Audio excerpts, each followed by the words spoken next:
You are watching The Joy of Electronics with your host, Sean Leonard. Alright, guys, let's see what interesting things we could find today.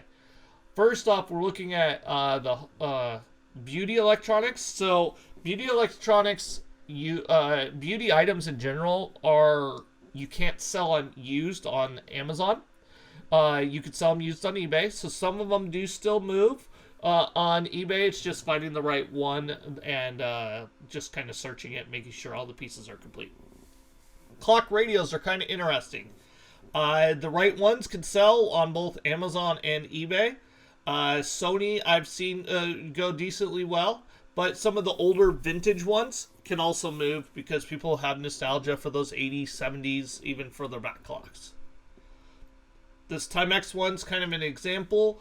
It is going between $10 and $20 on eBay.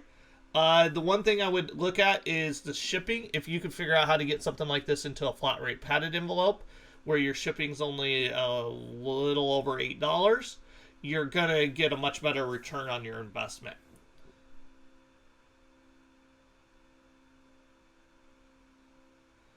And then here's another retro clock.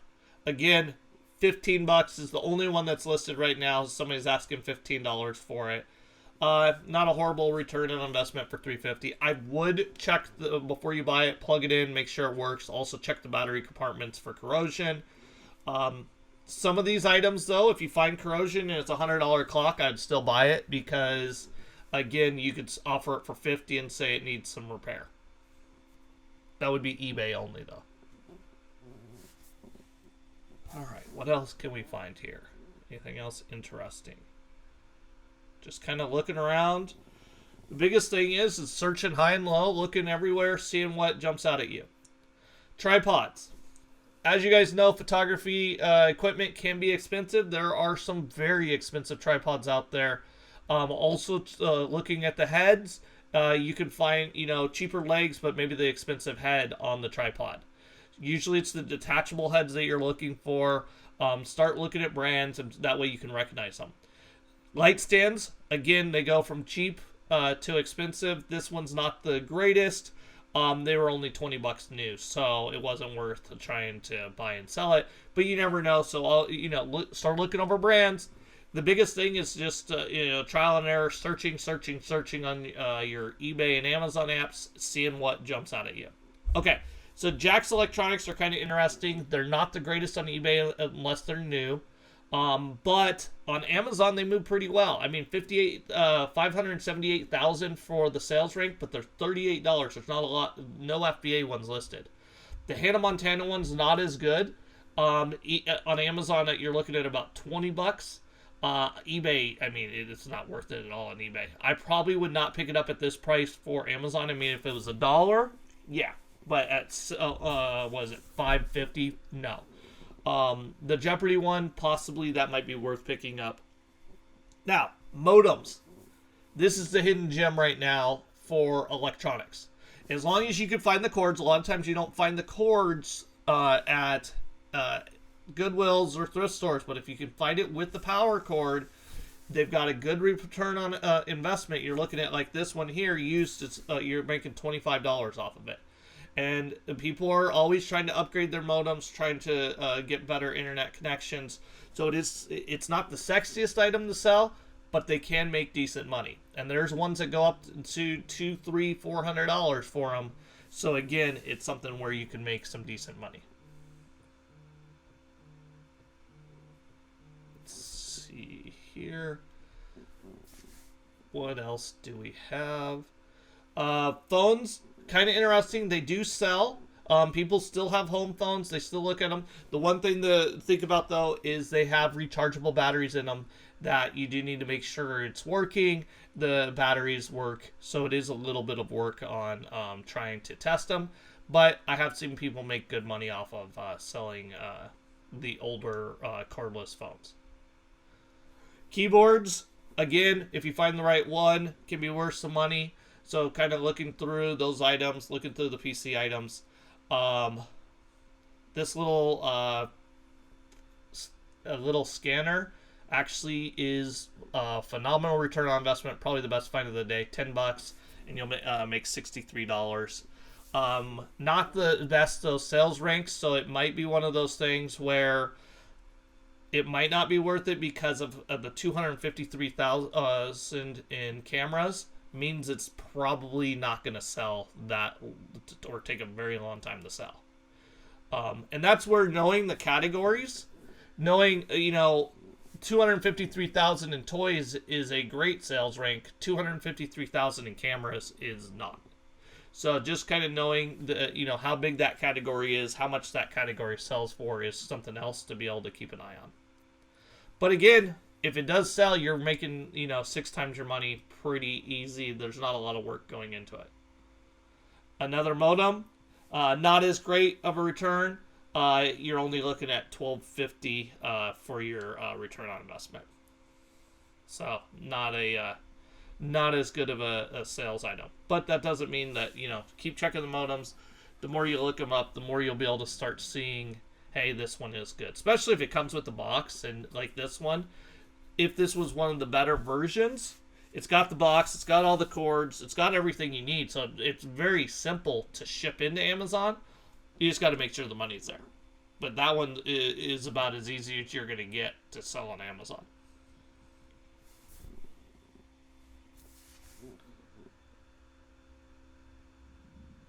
And you want to be nice and close up the packages back to the way you found them for them. So what else do we have here? So the big electronics, there's people that make a lot of money off of those, the home electronics systems.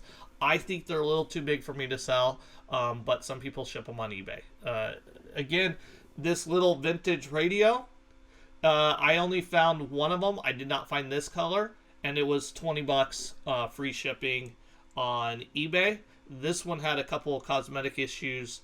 I probably would have passed on it anyways because of, I think it rattled, if I recall when I was looking at it. But now, you see the little RX-54 code there? That's how you look them up. So you usually, especially on the better brands like Panasonic and Sony, they're going to have a code for each of their items. You can find that on there and look it up. So there's a broken right there. Then there's a few other issues on this. But those codes make it pretty easy once you can find it on there to be able to look them up. And you can search those codes on eBay or Amazon. And it makes it easy to find that item. So then when you're trying to list it, when you're trying to find it in out values, it just makes it really simple. As you can see, I'm shaking it because I heard a little rattle in it.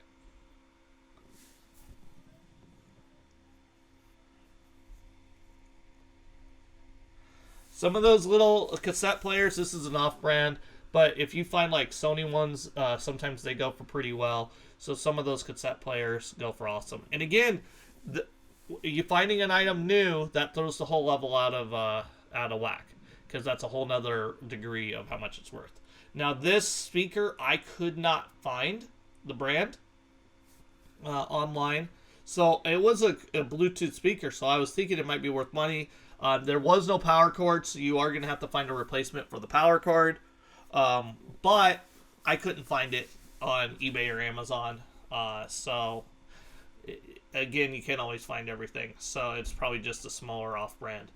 But I was thinking, 2.0 wireless Bluetooth might be worth something at that price. But yeah, you couldn't find it. If it was a Sony speaker, I'm sure for sure it would have been a sale. But just the other thing to think about when you're looking at these things is how much is my cost going to be to get a new power cord? How much is, so those things kind of go into it too, is, hey, this might be worth money, but when you add up how much you're going to have to spend to make sure it's in a condition where I could sell it, it might not be.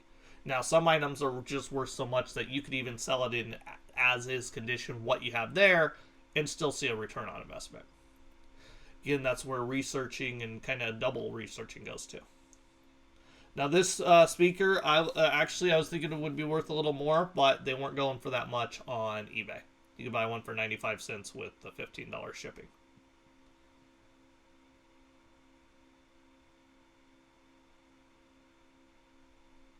Now the nice thing with this is it did have a kind of standard power cord, so that made it easy. And then here, you can kind of see where the Sony code was there. I think I'll flip it over here in a second so you can see it easier.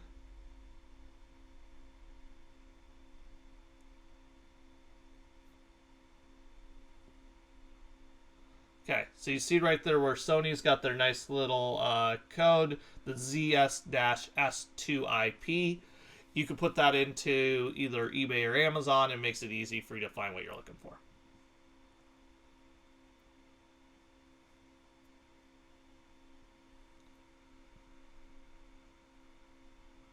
Well, thank you guys for watching. I appreciate it.